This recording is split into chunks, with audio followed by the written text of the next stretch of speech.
Snake, snake gonna slither and shake. Snake, snake, which path will you take? Snake, snake, snake gonna slither Warning. and shake. I chain smoke and I say fuck a lot. But I accept myself for the way I am. I accept you too. Viewer discretion advised. Man, what an idiot. You gotta see this? Alan Dershowitz. Somebody tweeted to him, why is Alan Dersh trying to lower the age of consent in this op-ed? 15, really? The New Yorker broke this story in a very long article, but luckily if you don't have time to sit and read it, you can listen to it. It's about an hour and 40 minutes long. Alan Dershowitz, Devil's Advocate, on July 29th, 2019. The noted lawyer's long, controversial career and the accusations against him. The article is somewhat of a short biography of sorts about Dershowitz. And all the things they talk about, one thing is this old article that Dershowitz wrote. This was in the LA Times in 1997. Statutory rape is an outdated concept. If a 16-year-old can choose abortion, she should be able to choose to have sex. By Alan M. Dershowitz. Although the most recent survey shows a slight decrease in teenage sex in the US, it confirms the reality that the crime of statutory rape is rampant. According to the National Survey of Family Growth, nearly 1/4 of the women surveyed say they have had sex before their 15th birthday. An additional 16.5% said they were between 15 and 16, and another 16.7% said they were between 16 and 17.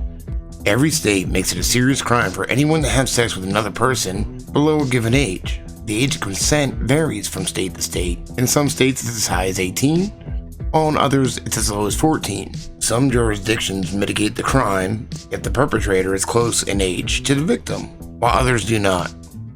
This is all theoretical, of course, since very few statutory rape charges actually are brought.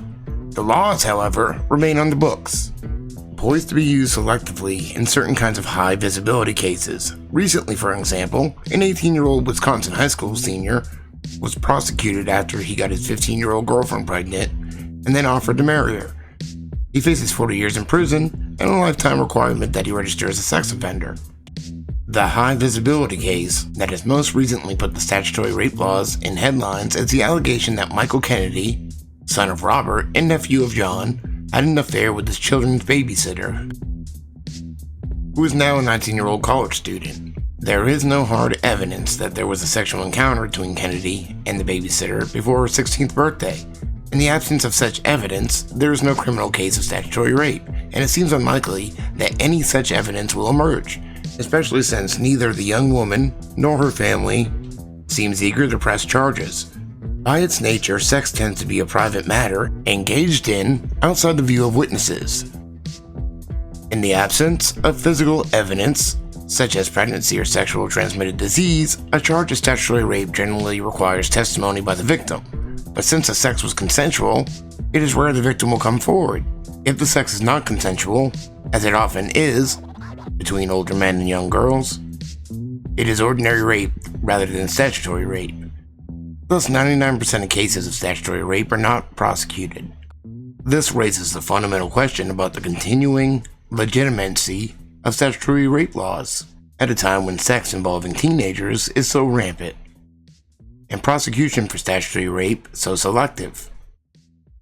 It is obvious that there must be criminal sanctions against sex with very young children, but it's doubtful whether such sanctions should apply to teenagers above the age of puberty, since voluntary sex is so common in their age group. Any cutoff age will, of course, be somewhat arbitrary, and yet a line must be drawn.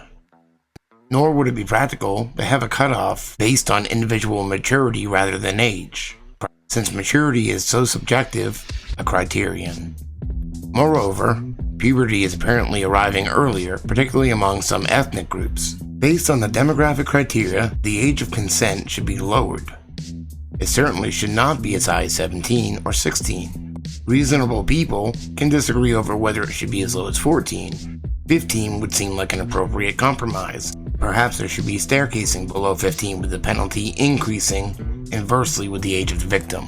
There may even be constitutional limitations on making the age of consent too high. The Supreme Court has suggested in the abortion context that young women do have reproductive rights at a certain unspecified age. There are obvious differences between the right to choose whether to terminate an unwanted pregnancy and the right to have sex at all. The former requires a tragic choice between two difficult outcomes for a teenager, whereas the latter includes the preferred option, at least for young teenagers, of abstinence. But the Supreme Court's recognition of a young woman's right to choose abortion without interference from her parents or the state suggests a degree of autonomy that seems inconsistent with making it a felony to have sex with a mature, consenting 16-year-old. Alan M. Dershowitz teaches at Harvard Law School and writes a syndicated column. Dershowitz was born in 1938. Do some math.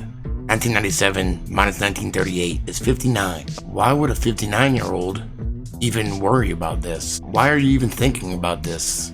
You're gonna write a big-ass column in the LA Times. Why is this on your mind? And Dershowitz still defending himself as of yesterday. I stand by the constitutional, not moral, argument I offered in my controversial op-ed. If a 16-year-old has the constitutional right to have an abortion without state or parental interference, how could she not have the constitutional right to engage in consensual sex? I challenge my readers to distinguish the cases as a matter of constitutional law. I did not suggest that it is moral to have sex with a 16-year-old, but rather that the issue presents a constitutional conundrum worthy of discussion. I also pointed out that statutory rape laws are applied quite selectively and often against young teenagers. That's why I also say there are Romeo and Juliet exceptions. Let's debate, not name call. Well, kids will be kids, and maybe that's what they're talking about. They're not talking about 60-year-old men trying to have sex with teenage girls. Sorry, dude. Hey, looking good for you. And Dershowitz talks about his perfect sex life with his wife. They've been married since 1986. 11 years later, he writes this op-ed about lowering the age of consent. Was your wife cool with that article? He was the smartest man that he met that year. Fucking stoned. I got